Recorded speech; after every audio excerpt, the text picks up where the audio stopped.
This is the second time I have to do this read because I messed up the first time. Idiot. It's really hard. This show is presented by Manscaped. Go to manscaped.com/dangle to receive 20% off your next purchase. Oh, man. No, do it again. Free shipping. Start the show. Third time. Nope, not resetting. The Steve Dangle Podcast.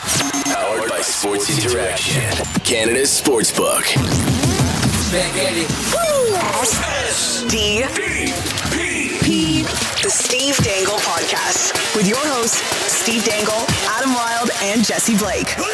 I'd like to start the show with a little shout out to the Brandon Wheat Kings, specifically Jake Chason, Calder Anderson, Nolan Ritchie, and Ben Thornton, who saved a man's life on Tuesday evening. What? He was apparently standing on a bridge and was prepared to take his own life. They stopped to see if he was okay. And they ended up kind of talking him down, which I think is pretty amazing. That's unreal. Yeah, so I don't. Wow. Yeah, he was distressed, and so anyway, I think that's just wanted to do a quick shout out for them because that I think is a pretty fantastic thing. Absolutely. And yeah. They said so. I guess they passed him first, and then the driver, who was Richie, said the other guys in the car told me to turn around, went back. He was sitting there and pointing down at us, and that we were like, that's kind of super weird. And they got out of the car, asked if he was okay. He said he was having some bad thoughts.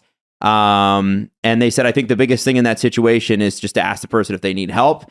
And a few other people stopped, and it was obviously it was kind of scary for them, but they're being, obviously police said they're great Samaritans, and I just thought that was worth a shout out to start the show. That is today. worth a shout out. That's pretty excellent. nice. That's incredible. Yeah. Adam brought up the Brandon Wheat Kings, and immediately my brain goes, all right, we're talking about the Brandon Wheat Kings. Go through your Rolodex of all the things you know about the Brandon Wheat Kings. And then he said what the story is about, and I'm like, none of those things are applicable.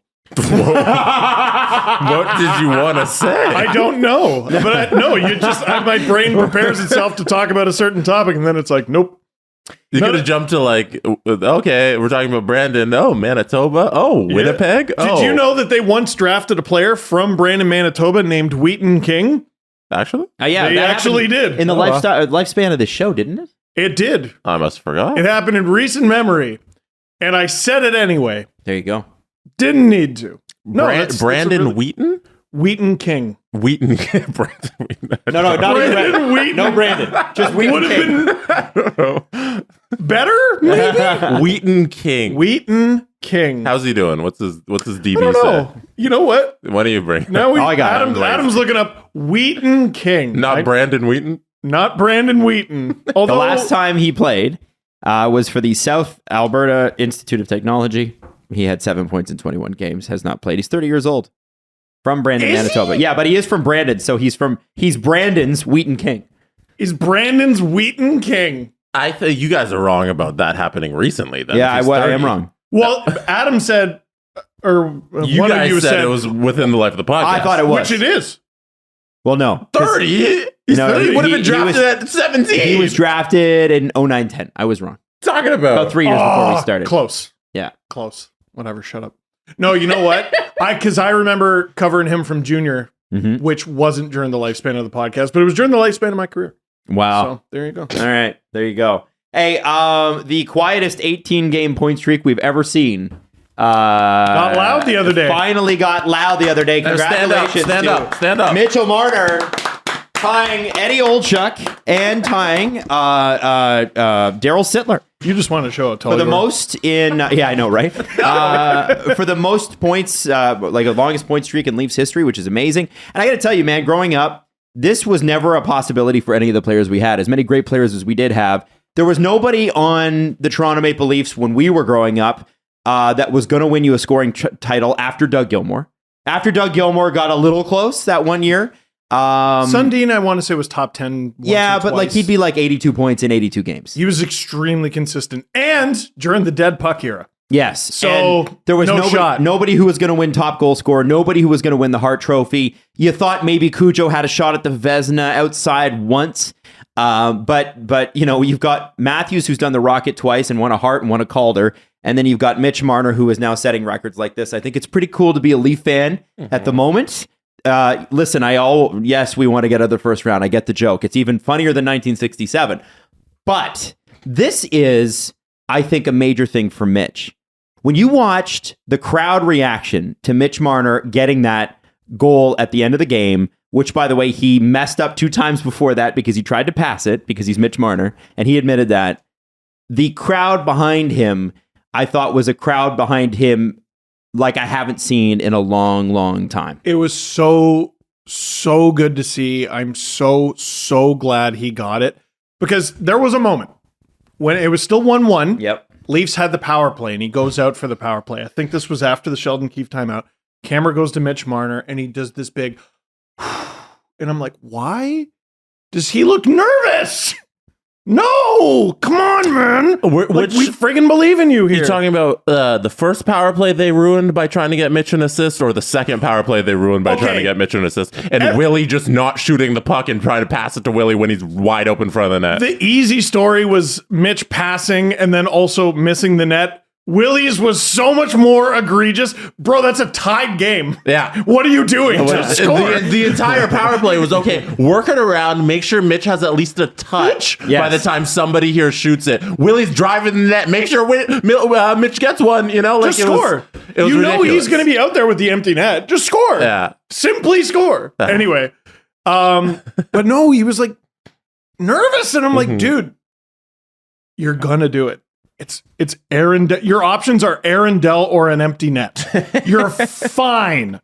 You're fine. Relax. And then I'm so glad he was able to get it. I'm glad we all got, you know, a little whimsical chuckle out of it. Matthews laughing, Bunting laughing, Marner with his silly face that he made on the bench. Mm-hmm.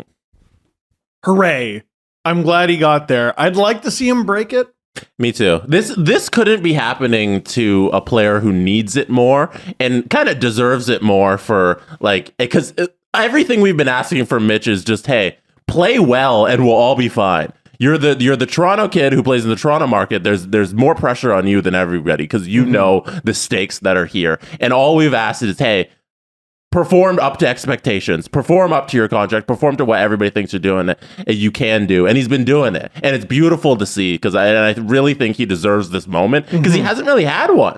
The time he's been here, it's kind of been like, okay, Matthews' show. He's the one who has the historic a Hart Trophy run. He has the 60 goals, all that, the Calder Trophy year. Mitch has never really had his moment. And it warms my heart to see that he's getting this. And I think he truly loves it. He had the penalty shot against Boston, but that was in Boston. What's the closest he's had to, like, the absolute spotlight? Is it the game winner against Carolina where he scored 7 seconds after they tied it?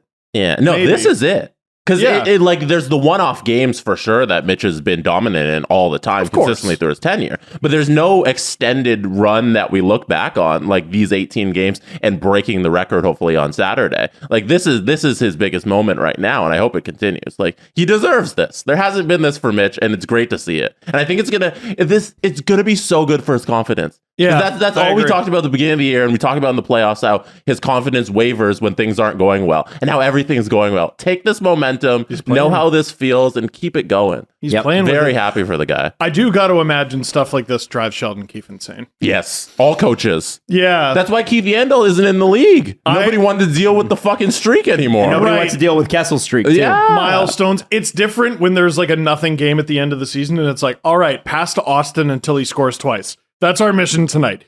This is game 25. Points are extremely valuable. That game was not won yet.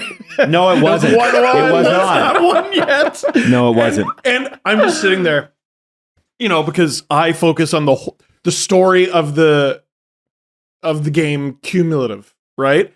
And I'm just sitting there like, if the Sharks fucking tie it, I'm not making a video. Don't make me do it. Please don't make me do this. Right. And it's okay. It didn't come what to did that. you think about how how high pitched was your scream collectively, both of you? Mm-hmm. Because both of you can screech. When Mitch Marner passed the puck. There were two. At the blue line. Yeah. To Michael Bunting, and it missed. Like, what was the feeling that you had? So there was Willie driving the net and passing it. That was a why? There was Mitch passing it to Mike, which was, and I can reenact it, why? Do you see the difference? Mm-hmm. How I went up a little bit? And then there was Mitch missing the open net, which was no! So it was 2 Ys and a no. It was a medium Y. Well, no, it was I'd say it's a 9.5 out of 10, and then a 10 out of 10, and then a no. It wasn't even missing the net. He hit the post. No! But then So close. he scored, which was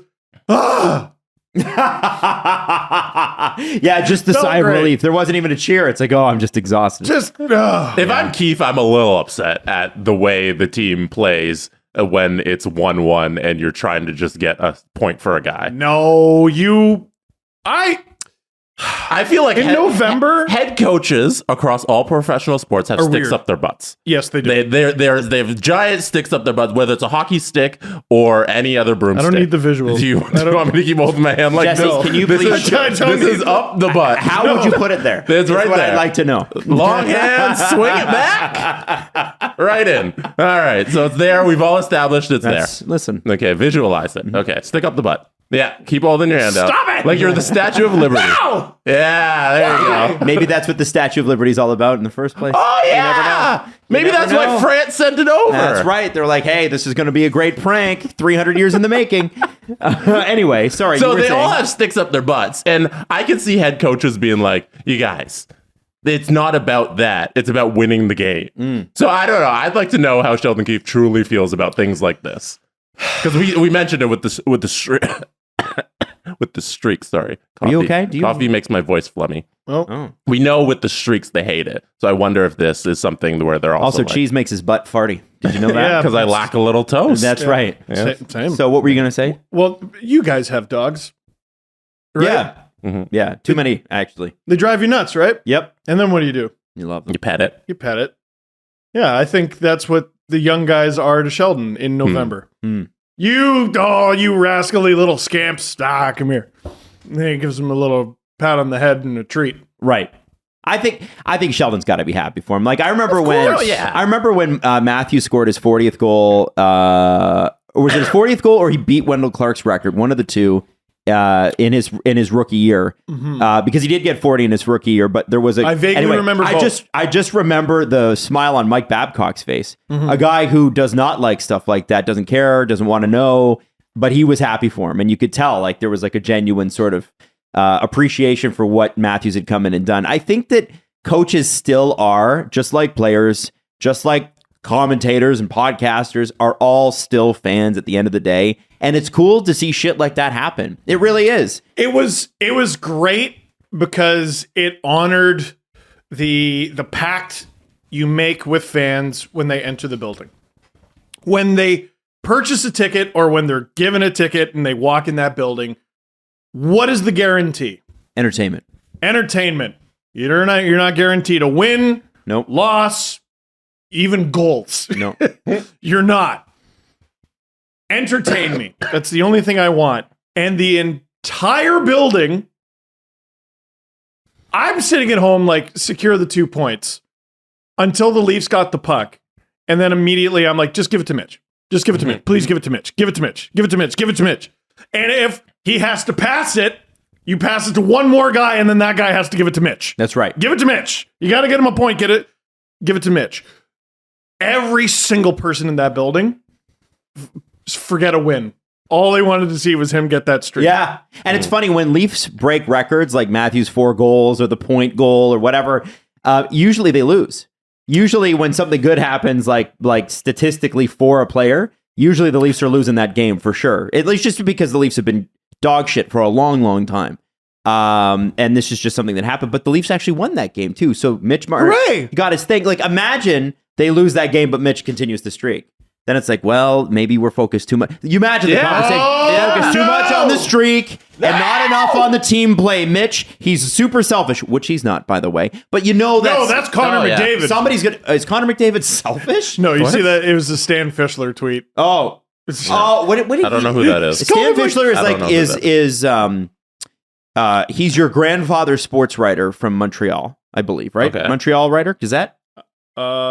No, I think you're thinking of someone else. Oh, okay. Well, Stan, anyway, was sort of like, I think he called Connor McDavid selfish, and he said that people in Edmonton what? are getting tired of his attitude. Okay, because he puts And everybody up too was much like, points. I don't know about that. He's Stan. too good. I consider Edmonton at Rangers a huge litmus test for both teams. My buddy, Sean.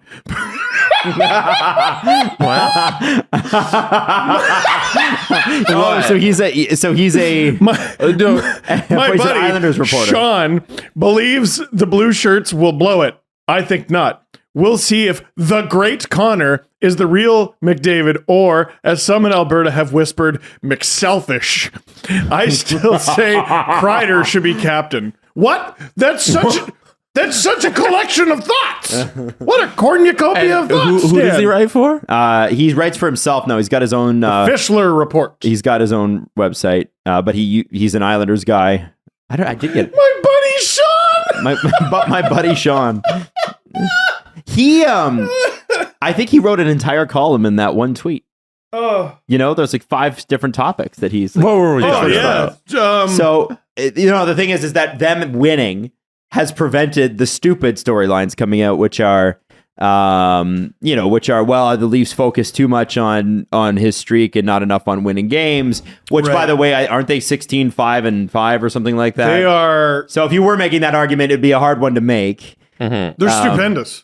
They are. Isn't that frustrating? The second hottest team in the Atlantic Division. This is what was so frustrating about it the early of the season. You knew they were capable of this the whole damn time. I did. I said they're capable of this, and I'm mad because they're not performing like this. And then, who knew they were going to get all-star goaltending from Matt Murray and Ilya Samsonov, of goalies that have played, I believe, over 10 games. They're like 4th and 6th in save percentage in the NHL. Yeah. It's crazy. But I'm just so mad they're winning. Who's mad they're winning? I am. Why? Steve is bad. Why Steve hates it. Because I need the clicks. Steve needs it for the channel. I'm just so mad I don't get the clicks. Are people accusing you of this? Why do you do it? You've brought this up For a few times. years. For years, you've been talking about how people think you think the Leafs should lose all the time because you get more clicks when they lose. I'm so mad that the team I've cheered for my entire life is 15-5-5. I'm just, they really get my goat when they win all the time. Ooh. Fuck off. Shut up. Let me enjoy my hockey If team. I might recommend not taking the being bot online? seriously. Yeah, or again, change your replies to people that you follow. No. Easier. No. I must subject myself to this. No, because then you can choose when you see your replies, and that's the key. Can I just say Twitter is exponentially worse than it was several days ago? What? Why? Because my timeline used to be people I follow, and now it's almost exclusively the tweets that people I follow click like on. Yes, I can't stand that. They tried this a while ago, and I think what they've done is they've attempted it Ruin again. the website. Yeah, it's what Instagram tried to do like 6 months ago. Remember when you're on Instagram and it was like, do you want to follow this? And it was a bunch of posts from people you don't follow. Yeah. Yeah, I didn't want to see the things that my the people I follow clicked like on before, and now they're like, how about 10 times more often? Jesse, I've sent you a clip, and I'm hoping you'll play it. Okay. Because I think it's really, really important that that we hit this. Okay. Oh. Yeah. And Is it a video clip? it is a video clip. It's a video clip of you. Oh no. Yes. And I tweeted this out last night and it got a lot of response. And I you think fucker. the entire audience needs to be a part of this. This is Steve Dangle. This is Steve Dangle to my left. Mm-hmm. And what you must ask yourself is Steve Dangle a coward? Is he a coward? Maybe he does only want the Leafs to lose. You know? Ooh. You know? Why I oughta. What are you, Yosemite Sam here? Put him up. Nick Barden asked Steve a question in his most recent LFR, which I think bears repeating. Jesse, go ahead and play it whenever you'd like. Nick Barden, 19-game point streak for Mitch Marner, and you wear this for an LFR. Deal? And it's the Leafs Aaron Andrews collection pajamas that basically the Leafs version of what Adam wore on the podcast, but for the Devils. Nick? Absolutely not. Not a chance. No! chips? I'd rather eat a bell pepper. I don't know. I've been doing my glute bridges, though. No! Stop that. Maybe. No! Dude, they play Saturday. They're not even going to arrive in time. And also, no. I remember how I felt when Adam put that on, and I don't want to inflict that feeling on anyone else. Also, it looks like the one that Nick sent you is not the crop top version, which I got. So there's a long shirt and a crop top, and I got the crop top because I'm a man. Right. So you're not going to wear it? If I find out you fucking bought this thing and it's next to you somewhere, that's 1,000% what's going to happen. Where is it? That is something Adam would do. Yes, it is. Where is it? Thank you for giving me a great idea. No, you can't do it now. Now we expect it. I'll do it. But I'm going to wear really tight underwear because we want to accentuate I was worried for you there. the whole show. Don't do it. Thank you. Please don't do it. Okay. What? No? Why? What's the matter? Don't do it. It's a fun idea. Don't. What? Now who's the coward? No. Don't Should do it, Jesse Steve. wear it? Don't do it. Jesse, see, when Jesse says no, people respect it. Also, I Not think, me. I think just get bullied. He'd pull it off. Yeah, There's you no- Like that would be a there's problem no- for me. I'd be like, "Hey, come on now." It'd just sort of be look a good in nice that. outfit. No, you pulled it off in a different way, Adam. Oh, okay. You know? Yeah. I just So You are, said you're a medium? are you going to do anything? Can I talk about that for a second? Yeah. So when I did the Devils thing, I said I'm usually a medium, but this came in a little small, right? That was a good joke. It was a joke, and people were like, "I hate to tell you, bud, but you've never been a medium." And I'm like, "Thanks." That's not true. I went to high school with him. A lot of those people were also in on the joke. Like I think they were joking back to No.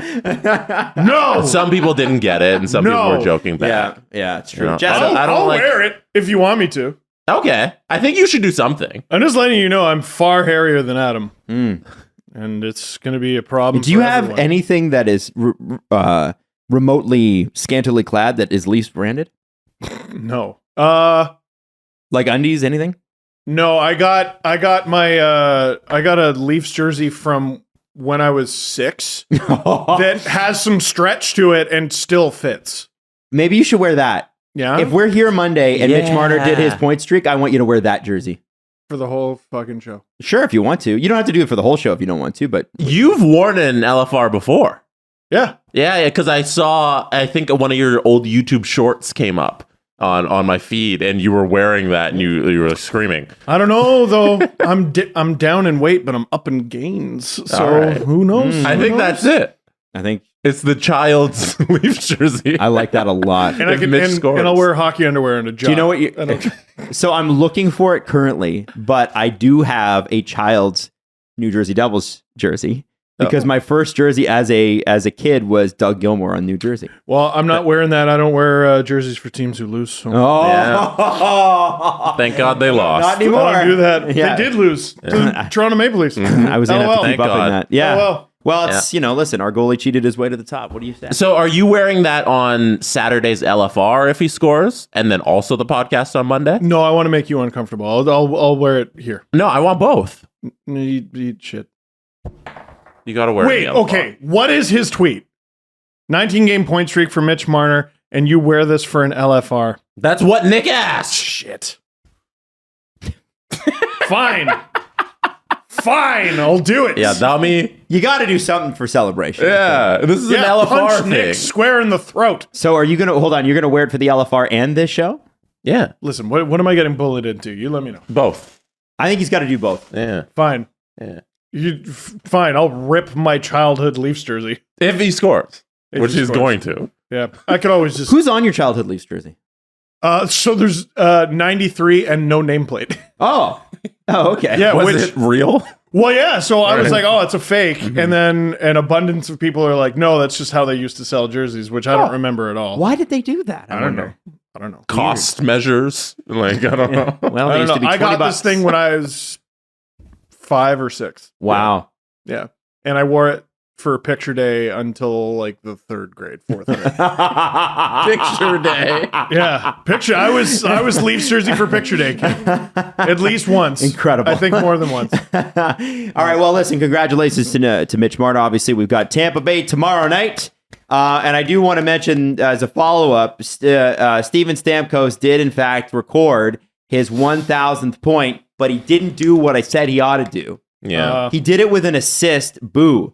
So it could have been 945, 495, 505. How many points he got? 1,000. He's got 1,000. He's got a no, but this season. This season? 28. He's got 28. How many on the power play? Power play points, 12. It's less than half. What? Why? What? Oh, it's just a lot for a power play specialist. What?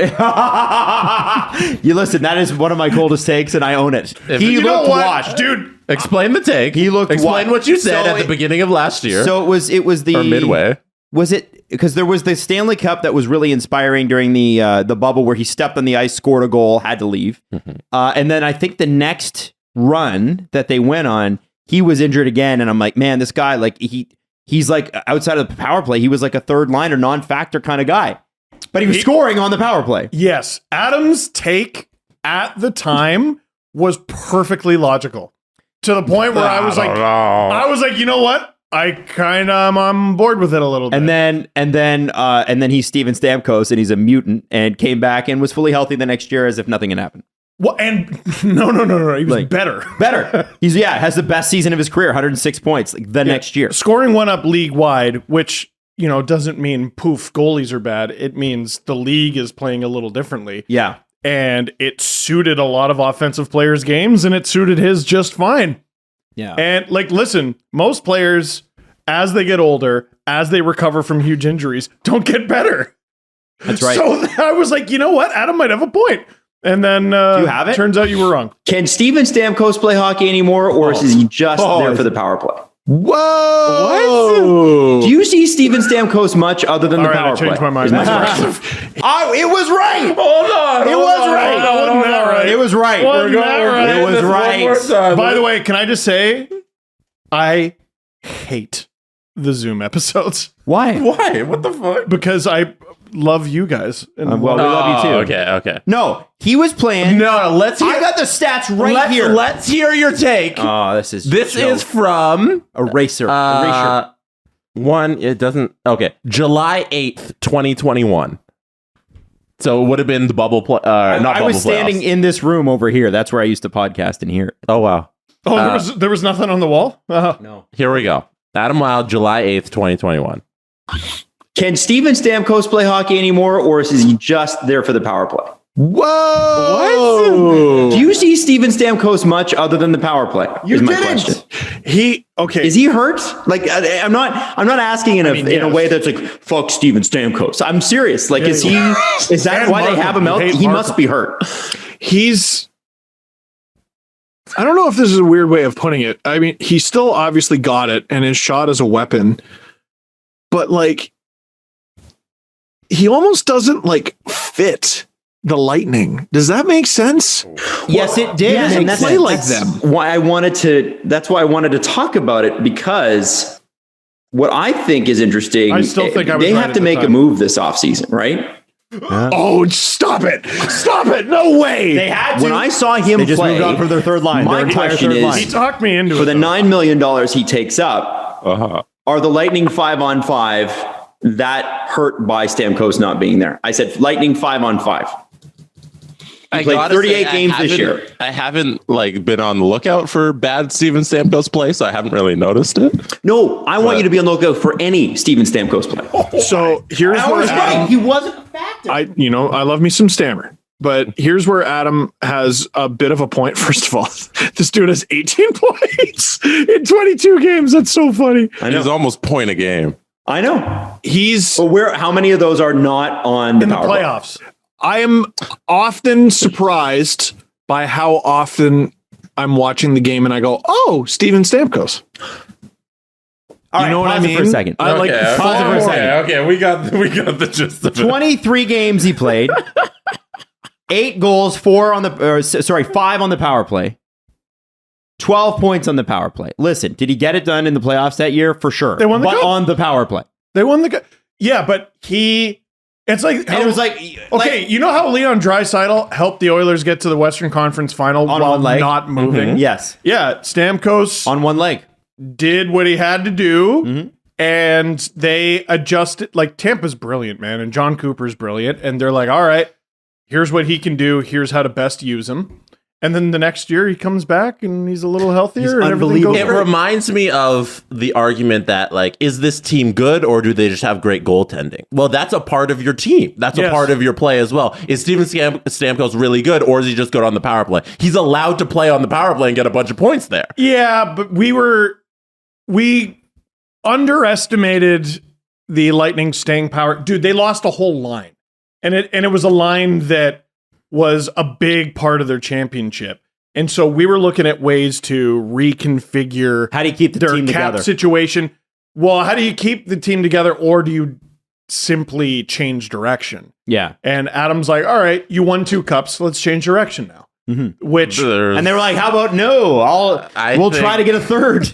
And I think potentially a there's fourth. a and they reason. came within, what is it, 2 games? Yeah. Yeah, there's a reason the two of you aren't GMs. Yeah. And Wow. because And there's a reason you are. Exactly. You guys looked at this team and you said, let's destroy the band. Let's get rid of the lead singer and start anew. Like, that's not how the Tampa Bay Lightning should be looking at this at all. Look at all of the weapons they had. Why would they blow it up and get rid of Steven Stamkos? The Lightning looked at it that way.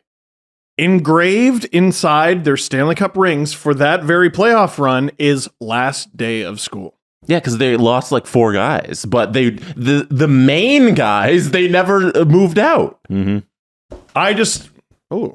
like you got an email. Yeah. Nobody can hear that. Oh, damn. Yeah. It's such a nice sound, though. Anyway, listen, I don't know why we're defending a take that was wrong, Right. but at the time, I stand by it. I was right at the Yeah, time. I'm Doubling down. I questioned you guys. I just want to. I need my kudos here. Kudos, Jesse. I love this You're time right. capsule. Oh, God. I have It's awful. Dark days, man. I have my I'm sad beard. Adam's in this room with no soundproof foam, and Jesse has a jersey for a team that I believe was in the NBA final at the time with the Phoenix Suns. Yeah, it was CP3 and Devin Booker? 2021. yeah, where they lost. Yeah. They- That would have been that year. Yeah, because that's a Steve Nash jersey. Yeah, Phoenix Suns, Steve Nash. Man. I think this was a time when you couldn't get haircuts because my fucking hair is huge. And look my what, hair. Look And what look jersey's in my shadow Look box. it up. The Habs. Oh, you were doing the watch a Habs game. I was doing watch the Cup final. That's when you became a trader, right? That's when I became a trader, and that beard convinced me to go on drugs. I have to tell you, there have been people who've been super kind and messaged and said, "Yo, you guys got me through the pandemic." I have to be honest, this show got me through the pandemic. Yes. It was those at home episodes. I was so glad to do them, but holy shit, they were really, really hard, especially what was going on. It was just a depressing year and a half, man. I'm so glad that's over. Our pre-show like banter is like so lively, I know. and I remember back then I was fuck. You just be like, turn on your mic. You're like, "Hey guys, how's everybody doing? Yeah, How's everyone? Still terrible? Yeah, that's great. When was the 2021 Stanley Cup awarded? It was like July. It was like 12th? late. It was late. It was really late. Oh, that was terrible too. Didn't get much of a summer. Didn't get any fucking yeah. It was not a great time. No. Not a great time. Oh, July 7th. So this would have been like, did they? So the clip was posted July 8th. So it might have been. Posted this the day after. So it might have been like the day they were up 3-1 or something. Oh, you man. had this take. It's a good take. My takes are always well timed. You're lucky I didn't put on my skimpy Steven Stamkos pajamas, okay? Aaron Andrews collection. That's good shit. Oh, well. That's a good time capsule. Listen, if we were right all the time, it'd be boring. That's very true. If we were right ever, it would be boring. That too. Speaking of which, shall we get into You Could Bet That with Dave? Sure. Sports Interaction, Canada's Sportsbook, presents You Can Bet That with David Bastel. Must be 19 plus. Please play responsibly. Ontario only. Who's ready for their way too early outright Stanley Cup winner bet? Oh, let's go. Who's winning the cup this year, Dave? Grand Rapids Griffins. Yeah, apparently the Avalanche. You know what?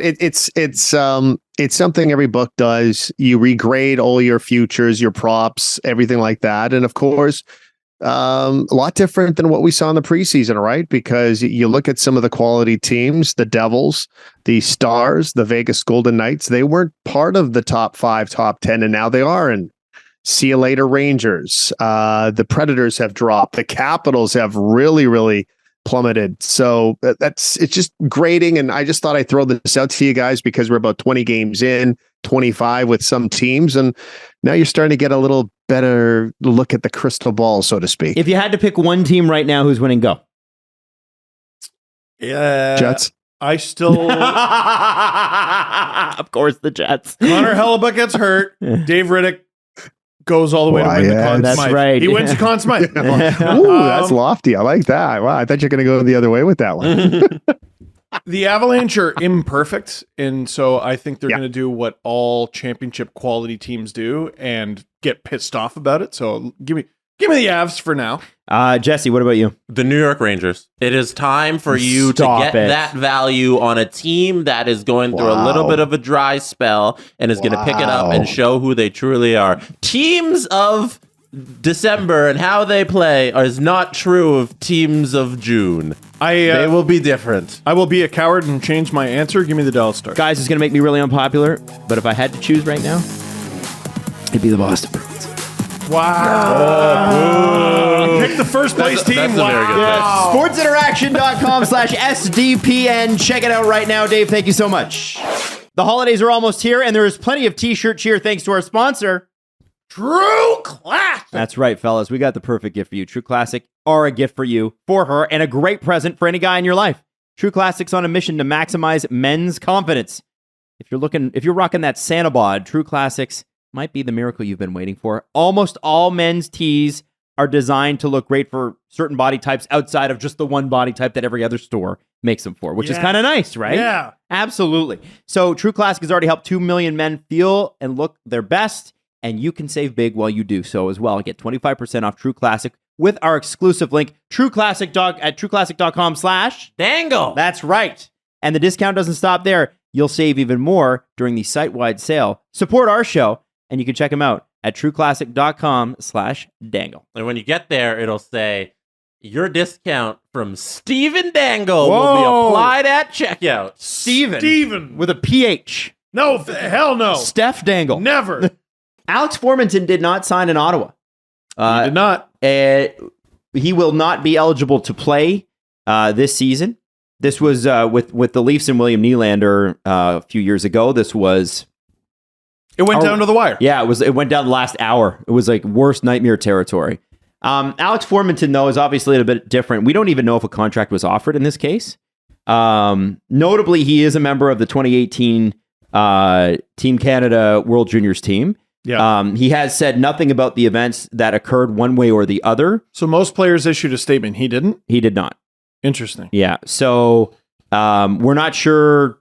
There's been very little about this. It's even Ottawa fans are like, we don't know. Well, dude, okay, he just turned 23, played 79 games last year, 18 goals, 14 assists, 32 points. Yeah, he was a minus 13. I know there's warts to his game. He's a young player with a lot of promise. He's probably one of the fastest players in the league. Didn't even get signed. Weren't even able to trade him for, I believe the Sens were asking for a second-round pick, which, usually, the Sens were able to get a second-round pick for Connor Brown, and he's significantly older. The guy was drafted in 2012. Why can't they move this guy? Why wouldn't they sign this guy?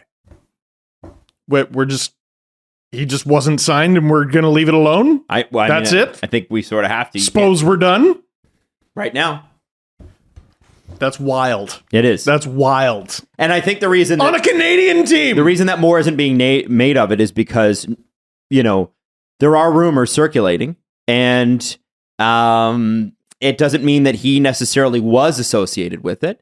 but there are rumors circulating, and teams want nothing to do with this, and media doesn't want to talk about it because it's an extremely uncomfortable topic. But Drake Batherson was on that team too. Yes. Mm-hmm.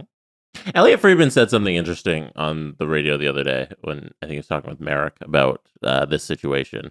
And he said that we're not expecting the reports from the NHL and the NHLPA on what happened at the 2018 event, Hockey Canada event. They're not expecting the reports to be released like immediately, but it sounds like the reports have been mostly completed.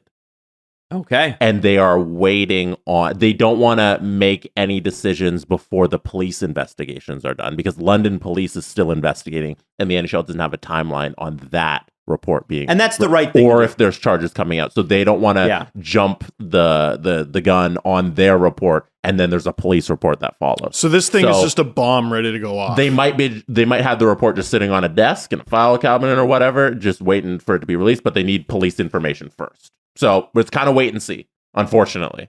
That's wild. Wild. It's crazy. Decent young player on a Canadian team, doesn't even get a contract. And we're all just like, okay, and moving on. I don't think we're all just like, okay. I think everybody kind of knows the situation. Yeah, I think you're right. I don't think we're sitting here being like, okay. If you were general manager, we're not. We can read between the lines here. Even if you're general manager, if that question even exists, it's sort of just like, yeah, well, I guess we're not doing this year until we know more. And I think that's the prudent thing to do. There's going to be some wild stories at the end of this. I also want to mention this. Rick Westhead, just before this show actually started, hockey, basically, he did an investigation about a year and a half ago, and people forget about this because of all the other investigations he's done. Hockey Canada officials released how many discrimination-related offenses occurred last season in a 16-page report released today. Hockey Canada said under 18 leagues were responsible for 55% of all discrimination penalties in 2021-22. Hockey Canada said 61% of such penalties were related to sexual orientation or gender identity slurs, 18% to race, 99% of discrimination penalties were assessed to males. Of those allegations, 37% were considered unsubstantiated, 18% led to suspensions, 17 resulted in written warnings. A breakdown of the 21-22 discrimination penalties by Hockey Canada in its jurisdictions. 152 were issued in the Ontario Hockey Federation, 81 in Alberta, 71 in Eastern Ontario, Hockey Eastern Ontario, 55 in BC Hockey, and 51 in Hockey Quebec. So just a couple of other... what is it with people in their Friday news dumps, eh? I don't know. Well, I mean, you are allowed to release news on Friday. But yeah, at least they did it in the morning. It wasn't Friday at 4 p.m. Right. Yeah, sometimes news just falls on a Friday. Can I take a silver lining from that? I mean, which is that they're releasing it? Well, because that was the part of the reason that Rick needed to do that investigation. Yeah, because they weren't being upfront about it. Right. So it was released. That's positive. Mm-hmm. This is under 18. Right. So we're talking about kids. Right. And in these organizations, this is where you teach. Right. You should probably know earlier than that, not to say those things. Not, kids make mistakes, bad mistakes, extremely bad mistakes. And these mistakes need to be punished. Mm-hmm. They are. Mm-hmm. Is that a positive? I mean, I think they're starting to be. Because I think a lot of people would look at the numbers of those that were investigated and go, that's awfully low for those that led to suspensions. So I think there's obviously work to be done. But you're right. I think when we talk about progress is always slow, the fact that this report was released at all, which is something that was suppressed in the past, is a win. And listen, it's a low bar. I get it. Yeah. It's a low bar. Anytime that happens in a game or in life, it's bad. I hope that doesn't need to be said, but there it is. They're identifying it. They're punishing it. They're teaching. I hope that's a good thing. Absolutely. So we had to cover those stories. Another one I wanted to talk about was Pat Maroon and Jack Edwards. Jesse, I sent you the clip here, and I believe for news reasons we can run this call. Yeah, we can run the audio. We can run the audio we here. haven't? We have not had the chance to talk about this. No. It broke, I believe, right after. It became like a real story after our last episode. It happened Tuesday night, and then we recorded Wednesday morning, but Hadn't caught it. So, if for those of you that don't know, Jack Edwards is a longtime Bruins broadcaster Play-by-play. for Nesson. I think. Is it Nesson? Nesson. And, one of the things that Leaf fans don't have is we don't actually have a local broadcast. So we don't know. We've sort of forgotten what it's like to have like a homer call the games. We used to have that. Joe Bowen was amazing at it. He still does the radio. Yeah. And localized homer broadcasting, to me, there's nothing wrong with it. If you're broadcasting to fans of a particular city, then you should be pro that team, and that's fun. National games, you want to be as even as possible. All Leaf games in Canada essentially are national. So unfortunately, we're stuck with, we got to pretend not to like the Leafs here. But Adam Wilde, give Steve Dangle credit. On Saturday nights, Watch a Leafs game with Steve Dangle is our local broadcast. That's right. That's what I consider our local broadcast. Good point. It happens on YouTube, but it's still broadcast. Except this Saturday, because we're doing Habs. What are you friggin' laughing at? We're doing Habs Oilers. Are the Leafs playing Saturday? They are. And what game are you doing? The national game, which is the Habs versus the Oilers. But Canadian teams. The Leafs are playing. Yes. And you're doing... It's called Watch Hockey Night in Canada with Steve Dangle, Adam. And the Leafs are playing on Hockey Night in Canada. No. They're playing on a regional broadcast. Well, yeah, it is Hockey Night in Canada. Which will feed into Hockey Night in Canada. Okay. Anyway, getting back to Jack Edwards. Speaking of questionable decision-making, I want to know what you guys think of this clip, because this guy is known for, being obtuse. It's not what we think about it. We know it's wrong. What do we think about this clip? Just play the clip. Okay. Listed at 238 pounds. That was day one of training camp. I got a feeling he's had a few more pizzas between then and now. Yeah, that's before pregame. Yeah, right. Fasting.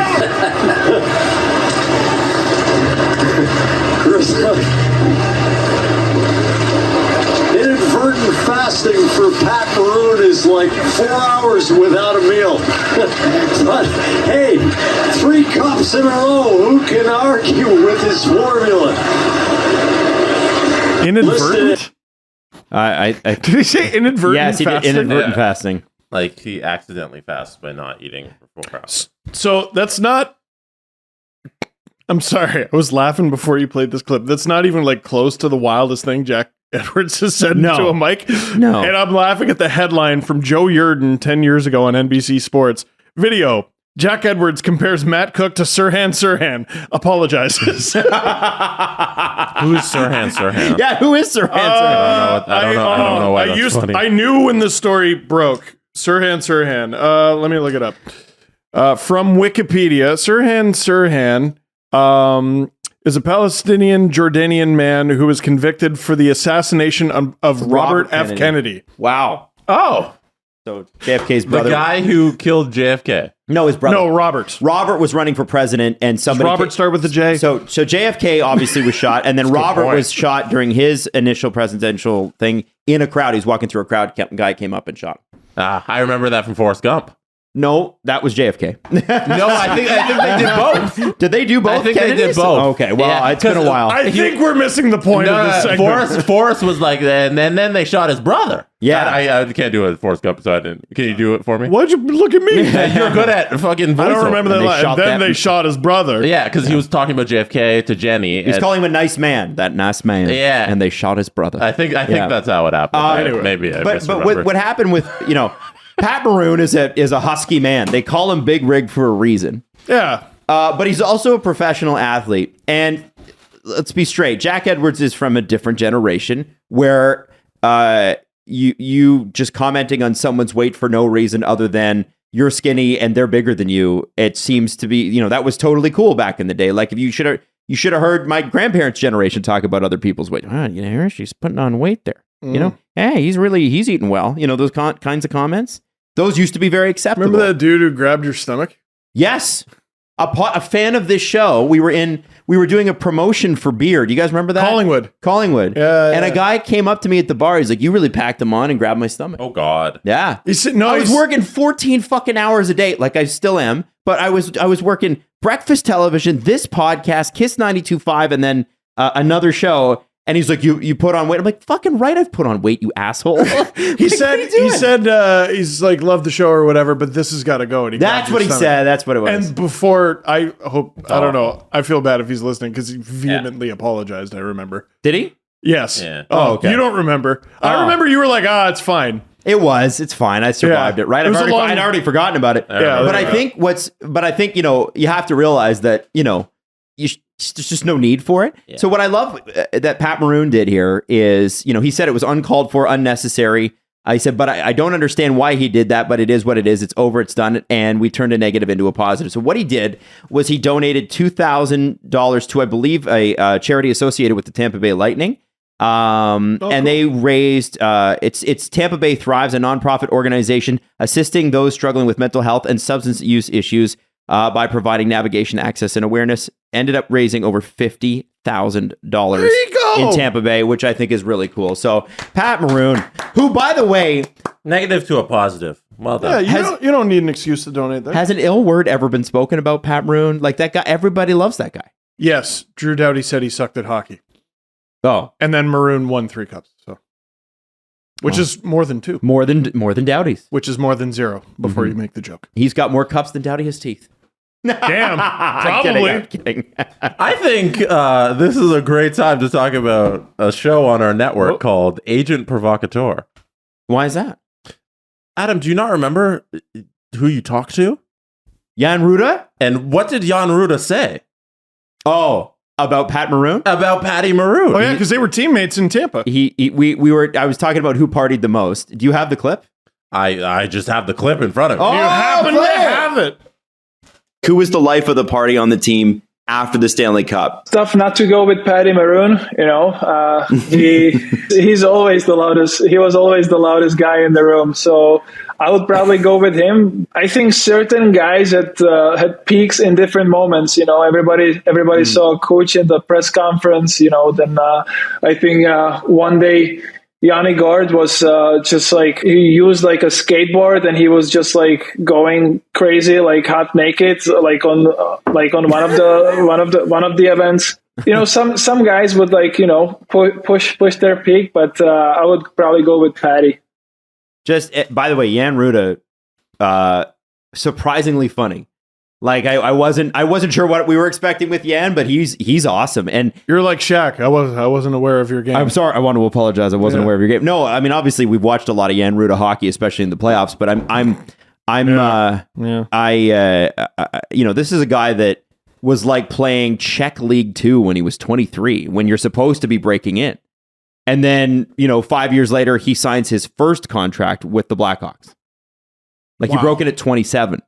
Wow. Yeah. And he kind of goes through, like in the interview, he kind of goes through like what happened and that first year in Chicago. And he's like, he talked about an elevator and he's like, there are guys in the team that go on the elevator first. And then you go say, he's like, sometimes on the bus, there are people, they have their spots and then you want to avoid, yeah. And then, and you could tell that like when he moves to Tampa, because they traded for him, that he didn't have any stories like that, which I thought was interesting. And also, just how much fun it was and how great it is. And, he's just coming to Pittsburgh and that sort of thing. So it's fascinating. Anyway, big shout out to Pat Maroon and to Jan Ruda and Agent Provocateur. You should check it out. I did like this comment from somebody. Alan's clients all seem to be nice people. And they all genuinely appreciate and like Alan too. Seems like a great guy to be your advocate. I was like, yeah, this is what I'm trying to say. Yeah. We had 3 of his clients at our little party in Montreal, and they were all just, hello. David Juracek. How nice was David Juracek and his entire family? His dad was so cool. We hung with his dad. Yeah, just very nice. Hello. Yeah. I'm David Juracek's dad. Very proud of him. How are you? Oh, man. Okay, so. I am also huge. Yes, he was. 6'4". Jake Markstrom. Sorry, short. The comment going around hockey Twitter right now, quote, I just suck at hockey right now. I'm going to read you the full quote, though. Yeah. I just suck at hockey right now. We're playing good hockey and not letting many scoring chances in, but we can't start from behind every game. The guys did a great job, and once again, I've got to be better. I suck right now, so I've got to step up. Jake Markstrom has ruined so many fantasy teams this year. Jesse, comment? What happened? What is happening? Because, like, I'm wondering a little bit here if this is a Bobrovsky where you're good one year, not the next, but then good the next. Mm-hmm. Because he was not great his first year in Calgary. Outstanding last year. Outstanding. And then this year, it's like, it's Dan Vladar and nobody. The stats are crazy, by the way. I think it's the most mental position in the sport by far. And maybe we can use this to piggyback onto the Jack Campbell, Stuart Skinner thing. Yeah, I think we should. Because both Alberta teams, it's pretty clear their backup has given them better goaltending than their starter. Yep. In Edmonton, I mean, they're basically equal in starts and not even close in numbers. Skinner's a 914, Campbell's an 872, and near identical records. It's bizarre. And the other night on back-to-back, Stuart Skinner got the first game, which is usually for your lead starter. Not always. Not always. But often. And I just want to let you know that he's played 17 games this year. He's already allowed in almost 50 goals. Who's that? Markstrom. Yeah, he's 49. And here's where I'm at. Based on Dangits, it should be 47. If my memory serves me correct. Dude, Markstrom, I think most people do well at the thing they're best at. And if goalies simply stuck to being goalies, they'd be fine. This dude, like, I feel bad because he's obviously beating himself up. Like, look at he's almost at the blue line. I was waiting for you to get there. You were gonna let's say he made a miscalculation. Let's say he successfully poke checked this puck, and then what? Then hopefully your teammate gets it because you're 30 feet out of the net. So explain. Last night, the first goal. First of all, Calgary lost 2-1. So this goal ended up mattering a whole lot. Mm-hmm. Yeah, first and goal. You allow 2 goals. It's a good game. Oh, usually, it's a decent game. So Markstrom goes out to play a puck that Slavkovsky's coming and getting, and he decides to go all the way out past the circle to try and poke this puck. It's a ridiculous play. And in the postgame, in those comments where he says that he sucks, he admits that this wasn't a bad play. I don't have the quote here. He says, I think everybody saw what happened and it's not a good play. I just suck at hockey right now. Oh, it's entirely mental. Yes. The skill is there. I assume Markstrom can tend the goal, but this type of decision making is kind of a microcosm of that. Hey, you don't have it mentally right now, and you don't know how to just play solid goaltending. It's all in his head. I think that, like, you gotta. That's a rookie coming at you. He's not gonna have a lot of runway to, like, get a decent shot off. I think you can come out, you can be aggressive, but that's a bizarre calculation, and that's like the second time in recent memory he's left his net and cost his team the first goal in like the first 30 seconds. The first one I can remember, it might have been an elimination game. I can't remember, but it was against the Oilers. And it's like, that's Connor McDavid. Yeah, you can't do that. Oh, and okay, now it's all coming back to me. He did it again, if I'm not mistaken, in the Flames' first game against the Oilers this year. Mm-hmm. And which, if I'm Daryl Sutter, if I'm his teammates, if I'm the fans, I'm tearing my hair out. I'm begging you to identify 97 on the ice. If you can't see him clearly, he's the blur. He's the fastest player in the league. Anyway. Like, what is that? It's so egregious. The guy who grabs the puck after him, I don't remember who ended up scoring this goal. I think Montreal. It's Slavkovsky. No, he doesn't. No, Slavkovsky's the first guy. Yeah, and I don't know who. Or no, Slavkovsky's the trailer. It doesn't matter. It doesn't matter. If you're going to come challenge a player like that, you better cover that puck. He has to when the puck goes in the net, look flames. Where he is. There's 3 Flames trying. I feel bad for him the Flames right now. Were back. That's were they a not? Funny visual. No, it was a potential breakaway.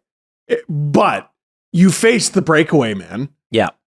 Like, look, you just stay in your net. Yeah. Well, and like angle him off. You got a guy cutting off the pass. It's 1-on-1. You're Jake Markstrom. Take the 1-on-1. But he's not confident. Right now. So he doesn't want the 2-on-1. You don't want a goalie who doesn't want to face pucks. Which is what he is right now, man. Holy shit, Steve. That's prophetic. He doesn't want really intense to say that. No. You know what? It's like you don't want a broadcaster who doesn't want to talk. Yeah, exactly. You want a goalie who wants to face pucks. You want a defenseman who's like, fucking bring it. You want a shooter who's like, yeah, give me the penalty shot with no time left on the clock. You know, you want confident players, and he's very clearly not one right now. And translating over to Edmonton, I think, Leaf fans feel a little bit closer to this situation just because we have a better relationship with Jack Campbell. He was the goalie here for a long time. We loved him. And we did love him. And the thing that drove us the most nuts about him is he was his worst critic. Oh, yeah. Which he is was saying so something because down he on played himself. in Toronto. Yeah. Nothing Oilers Twitter can say about Jack Campbell is worse than the things Jack Campbell says to himself. So, but go ahead. Sorry. Well, no, it's true. And I wish it weren't that way. I think it's difficult, man. It's really difficult. So much of goaltending is, you said this years ago, and I've sort of never forgotten it. And it's hilarious to think about the names involved.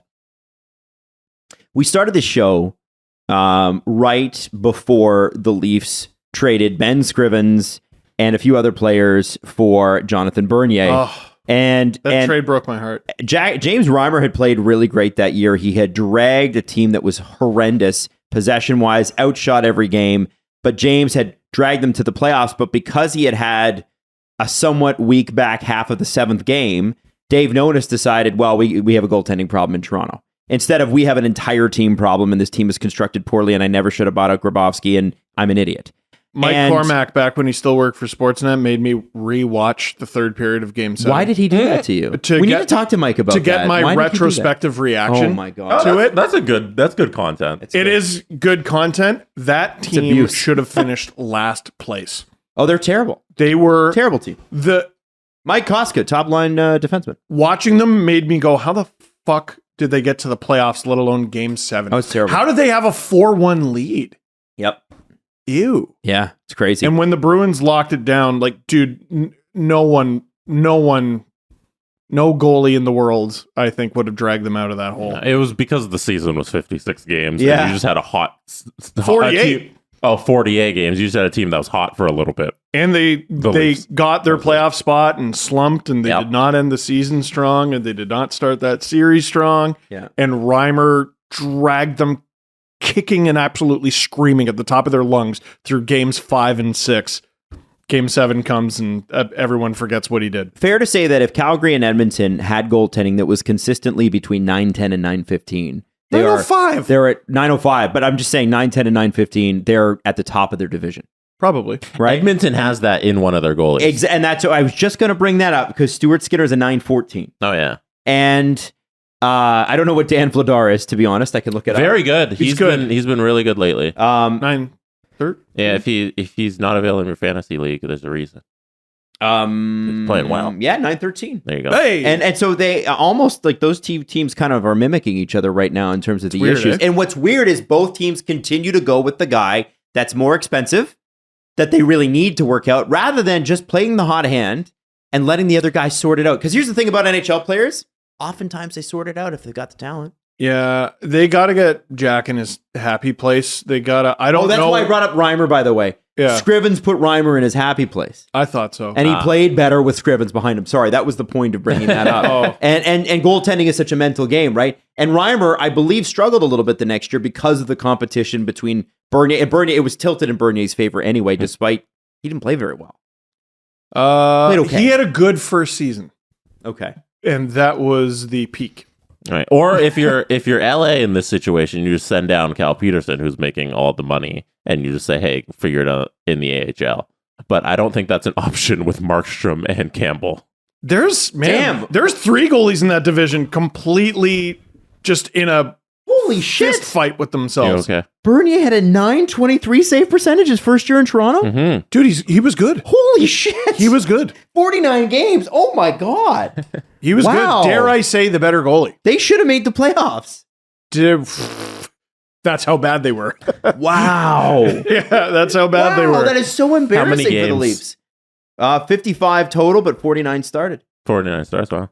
49 starts, a 923 team missed the playoffs. Insane. Retire. They were so that was Dude, that they was were one of so the awful. 18-wheeler years, wasn't it? I think so. They lost like the last 10 games were or something. brutal. We were looking at, Jesse, I think that was the only season we've done where you weren't here yet. And I believe, if I remember correctly, you're right. In March, we were openly talking about a potential Toronto-Montreal first round. Oh no. And then Toronto just tanked. I think that was that year. They had a bunch of 18-wheeler years. There was a Ron Wilson one, and there was a Randy for sure. I want to say there were one or two before they actually made it in 2013. Oh yeah, and then then there was one the year. Oh man, that's so wild. Sorry, man, it's crazy. I'm so glad I went back and looked at that. The Cal Peterson one is in wild. LA. So this is. I wanted to link all three. Right. Yeah. So Cal Peterson, who by the way got an extension this summer for 3 years at $15 million. The first game he played on his new contract was in October. Jeez. And there's somebody tweeted out like the amount of goaltenders LA has just given up in the last few years. Oh, I don't know. tough. What are the names?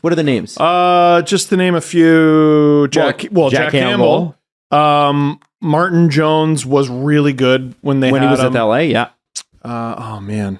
Yeah, I need the list. It was a really good list. But there was some like Martin Jones. Maybe you go, okay, we can live through that one. But there's been some really good ones, and they didn't want to move off of Jonathan Quick's contract, but then they signed Cal Peterson to this contract, and now he is on waivers as of this week. When he cleared, he obviously. Yeah. So yeah, he makes $5 million a year, 4 this year, 5 next, 6 the following, and a $4 million signing bonus in the summer. I don't understand this though.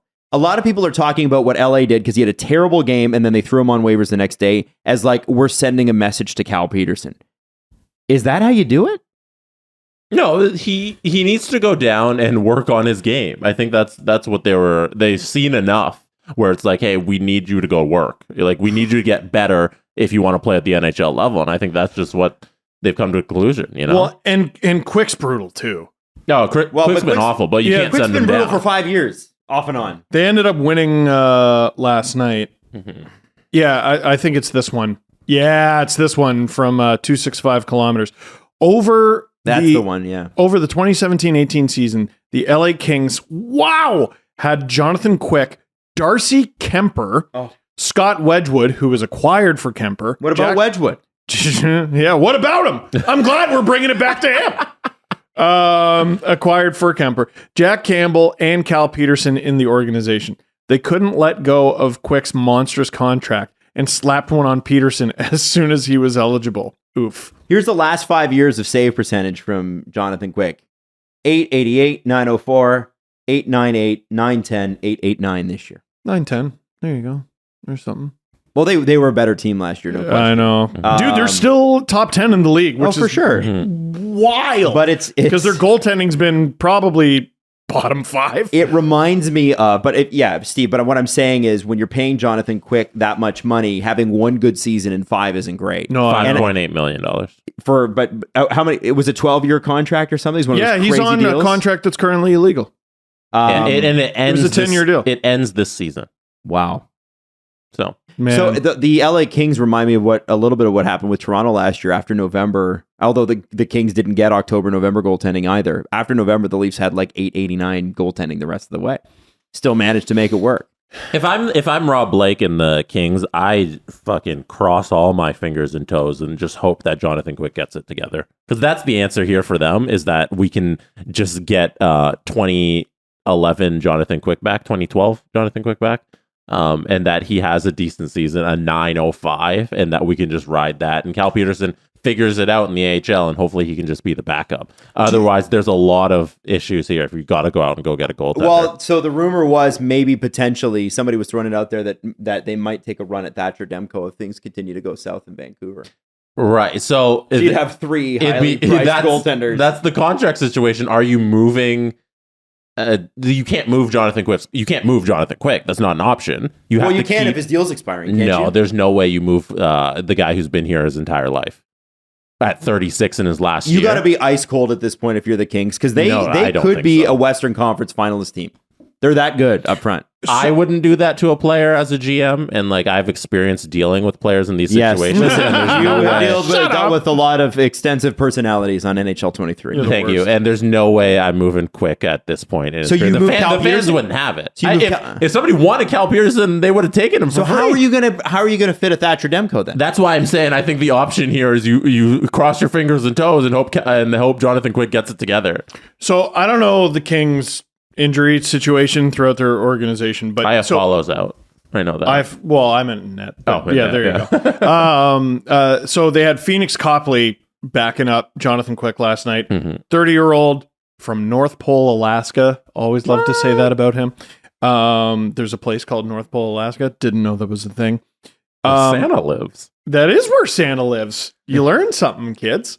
So there's two goalies on the Ontario Reign, or who have played this season. Phoenix Copley, 9-13 and 11 games. But then there's this 23-year-old Matthew Villalta. In 7 games, he's a 9-27.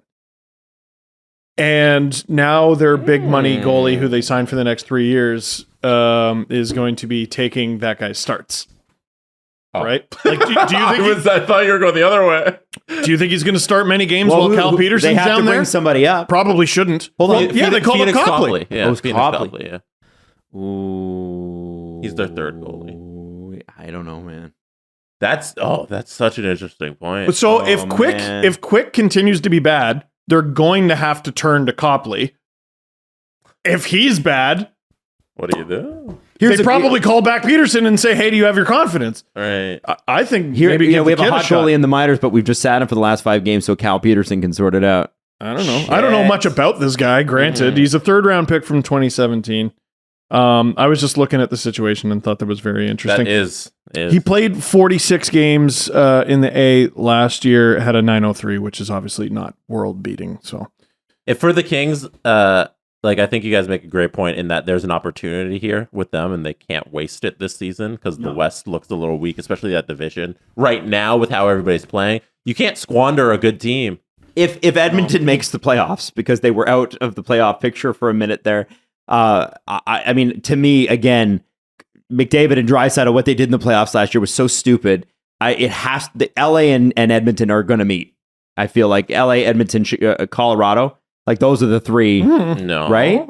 Vegas. Oh yeah, Vegas is really good too. And their goaltending was supposed to be terrible. Vegas is my pick to win the West right now.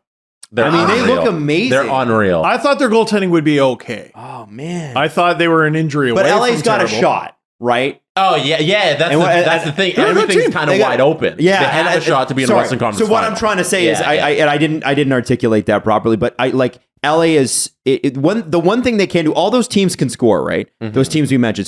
So Colorado scores. Obviously. Vegas scores a ton. Obviously, Edmonton obviously scores a ton. Outscores every problem they've ever had. They've won at least 2 games this season where they've been down 3-0. Connor McDavid has how many points this year? 100.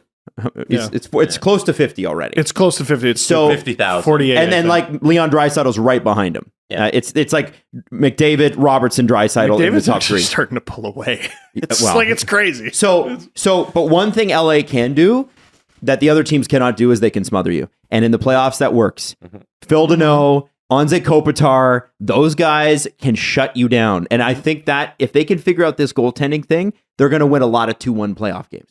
And that is going to be LA's specialty going in. I like the Kings a lot. I love the way they're constructed. They just got to figure this shit out. And if I were them, if you can get Thatcher Demko, get him. Now, sometimes when there's smoke, there's fire. And, either you have 2 bad goalies or your team doesn't play defense the best. Mm-hmm. That's why Calgary and Edmonton are such interesting case studies, because Edmonton does not have a good reputation when it comes to their defense. Stuart Skinner's put up great numbers. Yeah.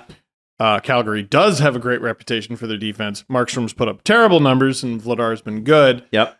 LA kind of sneakily hasn't been that great in that department, and they've made some mistakes. They lost a 9-8 game to Seattle the other day, which was the game that got Peterson sent down. Mm-hmm. And as Friedge pointed out in 32 Thoughts, look at his reaction after every goal. I'd like to move on because we are running a little short on time here. Can I just say I have a theory that goaltending is worse this year in the NHL? I think there's been enough evidence. It's not that offense is up. It's. I think it's both. I think goaltending is worse because offense has gotten so good. Right now, we're in an era where I think. Thank God, by the way. Yeah, you're happy with the goalie that? era sucked. Man, it was boring. Yeah, I think, unless you were an Avs, a Devils fan, and who was the other? Oh, and Sabres fan in the late '90s. It was terrible. There's no Red Wings. Oh yeah. Well, their goaltending was never the strength, though. Right. There's good. There's no NHL game worth turning off. No, they're all fun ever. And they're, you know what? No lead is safe. I like that. No lead is safe. You know what? I enjoy the fact that other teams blow leads now too, not just the Leafs. But Jesse, you were saying something. No, I just think this year we're seeing evidence that offense is so good and goalies are really struggling. And I think the goalie play across the league is taking a little bit of a dip. Unless your name is Jake Ottinger or Billy Huso. Yes, unless you're those two gentlemen. Spectacular. Ilya Sorokin, or let me squint at Jesse's screen, Carter Hart. Goals saved above expected, top 3. Sorokin, Hart, Hellebuck. And 4? Matt Murray. Karel Vejmelka. Oh. Karel Vejmelka. Ilya Samsonov, number 7. Along that line, Jesse, about goaltending maybe potentially being worse and goal score, or not being worse, but goal scoring being up. Both. Jason Robertson is on pace for 75 goals this year. Stupid. And here's what's crazy. He just passed Austin Matthews for the most goals in this calendar year. Wow. Yeah. So he's got 53. Matthews has 52. Kaprizov with 49 and Draisaitl with 47. And he got it under the wire. It's December. He's gonna get the 2022 scoring champ. I think it's such a fun thing. It's a fun one. Here. But Matthews is on a goal streak. Yeah, my money's on Robertson getting the trophy. I'm watching this like a hawk. Matthews there has been a little bit of goals have been harder to find, but he's been getting a lot of goals in tight. Yeah. I've been watching that. Yeah, and like even the other night when Bunting got him the puck again, it's 3 feet in front of the net. Hollowell got the Bunting one before that where he fought for it. I guess it was. The Hollowell man. Steve, my Stamkos take was bad. Your Hollowell take. Let's talk about that for a second. I did not know he was this good. He's great. I didn't know he could do this. I also love that every time he does something good, Matthews goes over to him and congratulates him directly. Mm-hmm. It's amazing to see that. Remember he was with the team for the bubble? Yeah. He was a really popular guy. I remember. There's photos. He wasn't a black ace though. He was actually like Taxi Squad. I remember they had the Taxi Squad and that was all really confusing. But no, there were pictures of him he was hanging out with Matthews and Thornton and that whole crew. That's right. He was like sitting on the plane with Thornton. Yeah, they're boys. Like they. That's cool. I think like it's not just that he's playing well, but the team. You can tell when they want a guy to succeed. Yeah, they just give that little extra.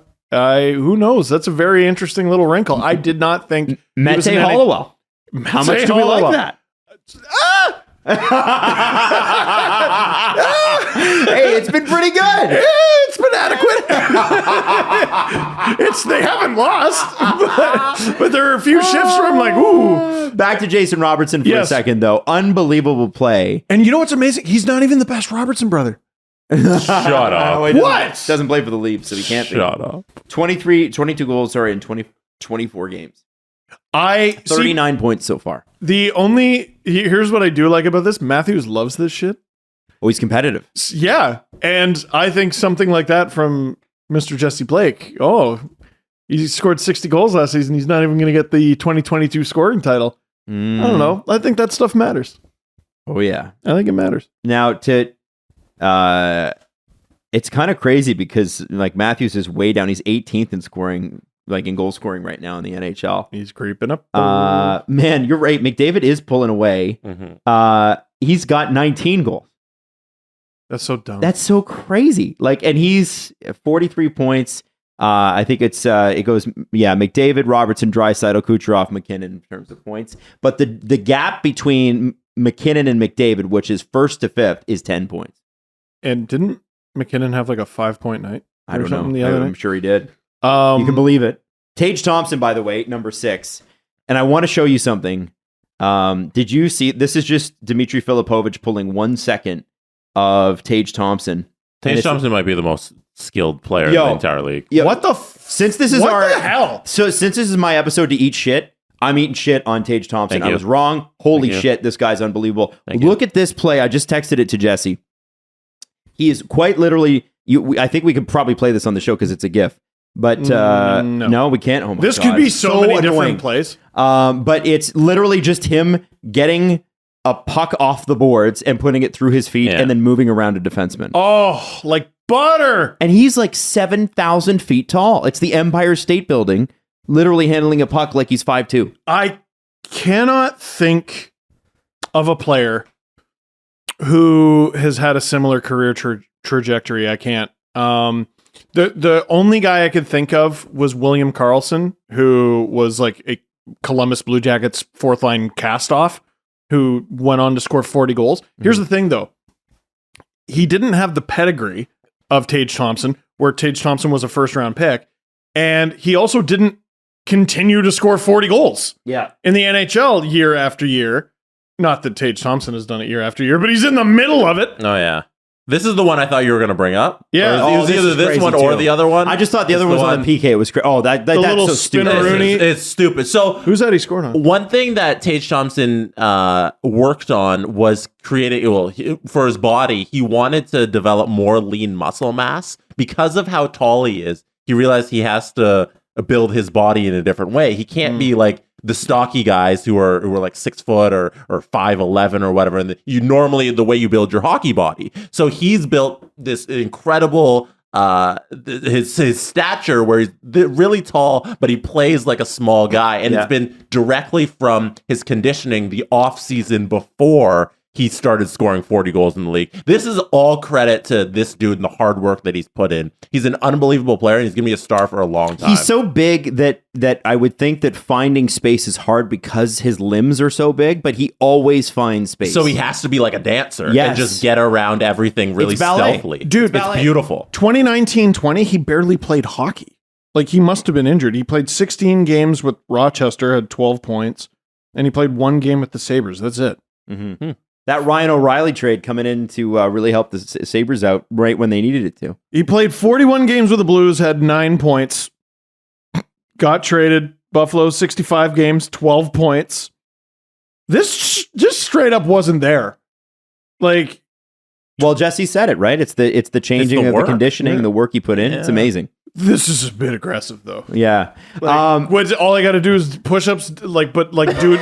Hold my hands like a triangle, and then Steve, I think there's a difference between you and Tage Thompson. I don't see it. Mike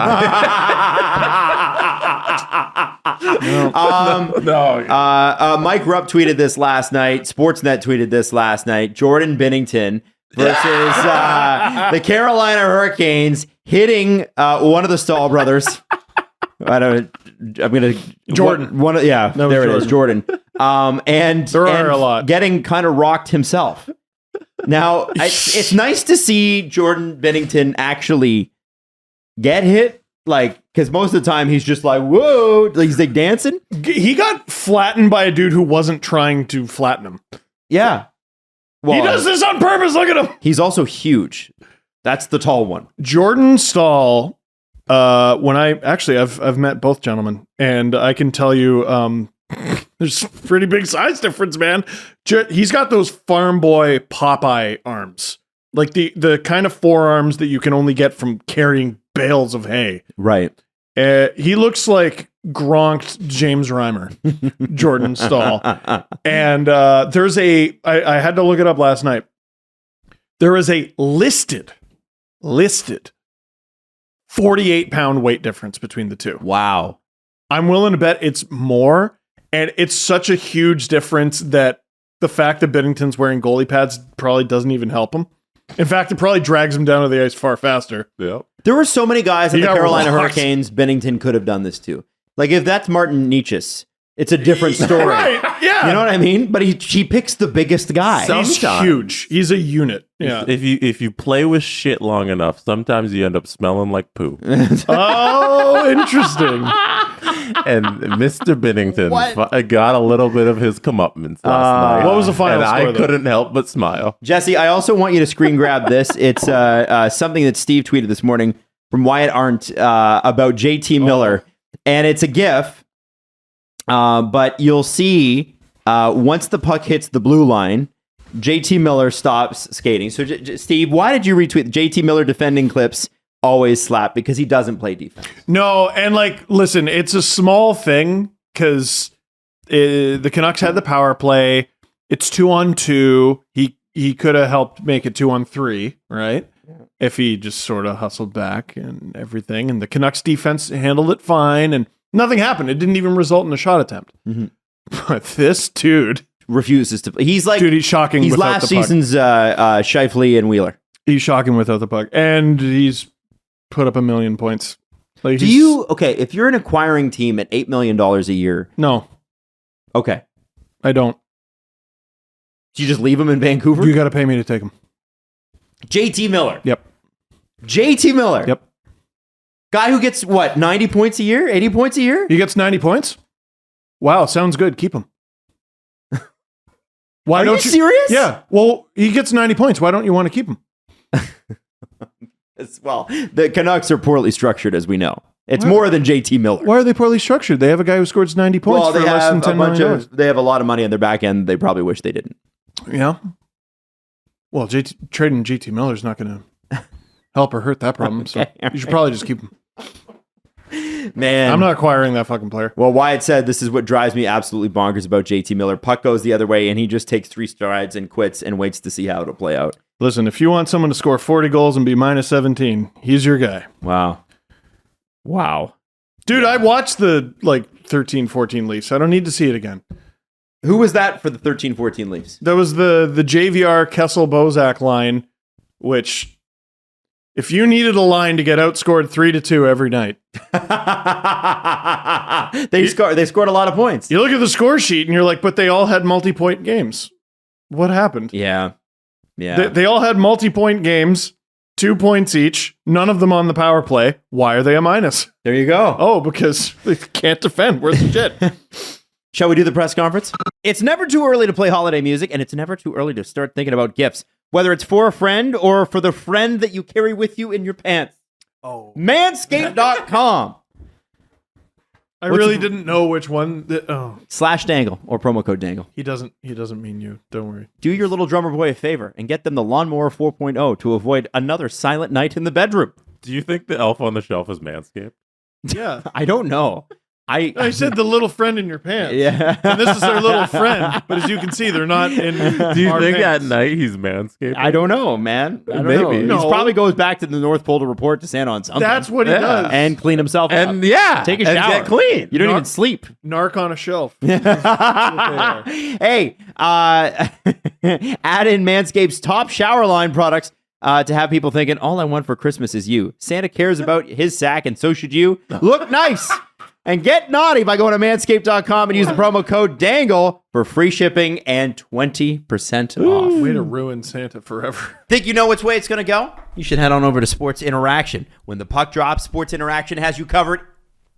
Live and play. Live and play. But pregame. Pregame, live and play are one of their many prop bets. I wasn't ready. On all major sports and prop bets. Want to bet? SportsInteraction.com/STPN. 19 plus, please play responsibly. I'm keeping them on their toes. The Presser.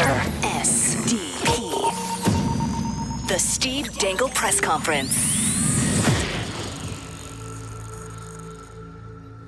I think we have something very fun and interesting from our Discord here. What's that? It's from Baka Wind. Ooh. Member of the Discord. Interesting. Not really a stump to Steve, but I'm curious what he thinks. I went through all of Steve's LFRs and checked the scores of games where LFR was not recorded in the Blue Room or his parents' house. It was not recorded in the Blue Room or his parents. These are all the LFRs where it was a third-party location. You did it on the road. At a game. You were in Montreal. You did one. You did one at a New Year's party once. New Year's party. All New Year's party. All the times. I did one in New York at a hotel in New York. Yeah, all the times it was not your regular location. Okay. Can Steve guess how many games were played and the Leafs' record during that time? I think the record's pretty bad. That's a fair bet to make. Yeah. There was oh man. Let me count how many. Okay. Let me count how many games here. Don't look. Okay. I saw them in Edmonton. They won. I saw them in Boston. They lost a big playoff game and won. That was the Nazem Kadri move on Tim Thomas and Reimer with the big celebration. So they won that one. And I remember I was in a hotel. I don't remember where or why. And it was Matthews' return game against Nashville where he scored. Mm-hmm. And they won that one. And I wasn't home for that. So there's the three I can think of. That's the three I can think of. I'm going to tell you right now, it's more than 3.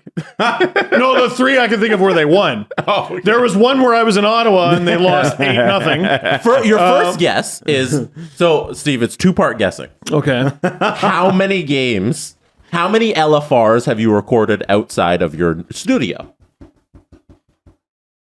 And then we'll guess the score. 12. Your guess is 12? Yeah. Adam, how many do you think? Oh, man. I'm going to say 20 to 25.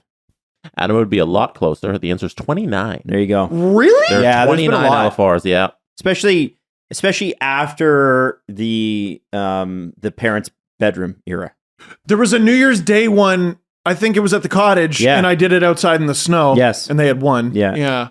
You did one even last season when we were at the game in Hamilton. And they lost. Yeah. Yeah, 29? 29 times. So what do you think your record is for those LFRs? Adam, you get a guess as well. I know I did a few at Sportsnet. Do we count OTLs or is it just wins and losses? Let me see. OTLs, it is a 3-table guess. All right. So it's 29. My math sucks. I'm going to say 12, 12, and 1. I was going to say... Wait, how many? 29? 29. That's not good. I was going to say 12 wins. They are for sure sub 500. Okay, 12, 14, and 3. I'm saying 12, 15, and 2. By NHL standards, you are above 500. Oh, really? You are 14, 13, and 2 in those 29 games. Man. What do they have the list of games? Yeah, that's why I was counting them, but they actually had the results blacked out. So they provided the Excel sheet of the list of times, and Do they we have have the it dates? ranked by the LFR. Do we have the games. dates? So we don't have the dates, but Okay. we have the LFR season and the game number. So we know the dates, basically. Are you all right? That's cool. How do you have Dude, that's wow, cool. what a Isn't streak. this so cool? What a cool thing. That's Look at that so cool. streak. And then you're losing streak. Oh, and then, oh, man. Loss, win, loss, win, OTL, loss, win, loss, win, loss. Oh, wow. Well, let me get it on the screen. That's wild. Give me 1 second. Wow, I had a 4-year gap where I did not leave the blue room. Man. Wow. It's, right, COVID, the world stopped. Forgot about that. Yeah. Here you go. There you go. So, yeah, if you want to go through. So, season 2 was the first time. Season 2, game 75 was the first time you left the blue room. 4-3 loss to Buffalo. I have no idea. Yeah, do you remember these games? No. Some of them. Yeah, LFR. Wow, I was out of the house a lot, LFR 3. Because you were partying. Yeah, probably. Fucking idiot. Man, no, I don't remember a lot of those old ones. I'll start with the newer ones. Yeah. So I had the Matthews return game correct. Vancouver 2-1. I missed for your bachelor party. You missed it. Yeah. No, well, yeah, because you didn't do it? No, I did it. Oh. But we were in Montreal for the Habs Detroit game where we all wore Leaf jerseys like assholes. Yeah. You missed the game. I think so, yeah. Mm-hmm. I think so. Montreal 3-2. Where were you in season 8? Why did you have so many games not in the blue room? Season 8. Okay, well, what would have been season 8? 13-14, I think. Game 70 and 71, back-to-back games. Were you moving? You didn't record. Moving into the house? They lost both. Yeah. I think my wife and I went on a vacation to New York in March. Is that where you got ripped off for Rangers tickets? Yep. So that would Game 7. Steve bought fake Rangers tickets from a scalper. to a Game Rangers Panthers game. 69, 70, and 71, all not in the Blue Room. So that must have been your trip. Did you count the playoff game, the Bruins playoff game? There should be like an 8-2 loss in there. I think you might have missed one. Maybe it's only regular season games. Yeah. Yeah, it looks like it. Yeah, there's nothing past 82. Yeah, the highest number is 78. So yeah, it's only regular season games. This is wild. I don't I'm don't remember a bunch of these. I'm shocked that your memory's not better on these games. It's probably because I'm outside of my normal place. No, you're usually very good with this stuff. OGL to Montreal. How about when we did Hockey Night in Cinema? Oh, well, they lost 4-0 to the Sens? That would have been one of... Oh, there it is. 4-0 Sens, 9-67. Yep. There you go. Yep. That was Garrett Sparks as a starter. Oh, so there should be a 4-2 win against the Sens, which I think was Curtis McElhinney's Leafs debut. Somewhere on there. I don't see it. It was 4-2, wasn't it? No, it doesn't. Was it the Sens? 5-4? Maybe it was Montreal. 5-4? No, it wasn't that. No. All right. 5-4. This was fun. Mm-hmm. Yeah. Neat. 4-0 against Arizona. Don't remember that. Anything else? Wow. Not really. Okay. Why don't we wrap up the show? Okay. You just gave me a great idea for a video. I should go back and be like, here's what I was doing. Somebody did all the work for you. Yeah. Okay. So the first 20 are drinking. Yes. I'll try to figure out the rest. Yeah. I had a few people reach out after I wrote my book, and they were like, a lot of these stories, like, are you all right? And I was like, yeah, no, reflecting back, I drank too much. I don't now. Yeah. Well, we were in our 20s. Whatever. Yeah. 2 small notes. One, go listen to that episode of AP, Agent Provocateur, with Jan Ruda, Alan Walsh, and some guy named Adam Wilde. Don't know it. 2, listen to today's Noxie and Cax. On Monday's SDP, I'm going to play a clip from today's Noxie and Cax. It's out right now. But at the end, Liz Knox, because they took an all questions episode, and they were asked about, hey, what's the biggest obstacle preventing the women's game from starting a league? And Liz went off, and it's very good, and I want to play it on Monday's show. So that's coming up. But if you want to hear it early, the episode's out right now. You should go listen to it. Love that. Yeah, it's a great episode. It's fantastic. If you've never heard the show, this is the one you want to get into. Yeah, that or when Sarah Nurse was on. Or when Natalie Spooner was on. Or it's a really good show. Go listen to all of them. Or Mrs. MPP. Yeah. The golden goal. Yeah. Which one? All of them. All of them. Every goal wins the whole tournament. All right.